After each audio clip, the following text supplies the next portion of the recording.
I met a little boy just a little while ago. His name was Vladimir. They call him Vladdy. He's a tiny little kid. He's 2 years old, and got to hang out with him and do a little craft with him in a program that's for moms with their kids, and they call it the first 1,000 days. And Convoy of Hope has recognized that through these programs, the first 1,000 days are so key in the development of kids, in their physical and mental development through nutrition and education, empowerment of the mothers to raise their kids. And this little kid was undernourished and underdeveloped through the interactions of his family and through these programs.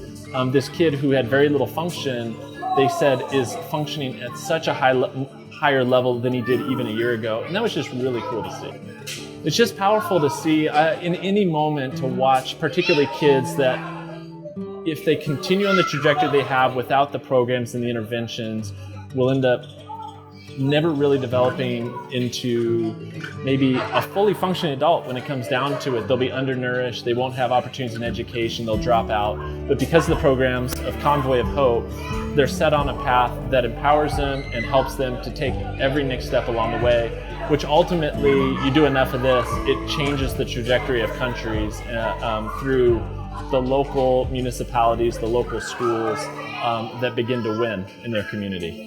I believe that the one-day offering is one of the most powerful things we do as a church, in which we choose to sacrifice out of what we have so much of. We give a little bit of that to those that have so much less, and it's proactive response to disasters that occur year-round, that in a moment Convoy responds. They're the first ones on the ground. But not only that, is they continue to be in the community.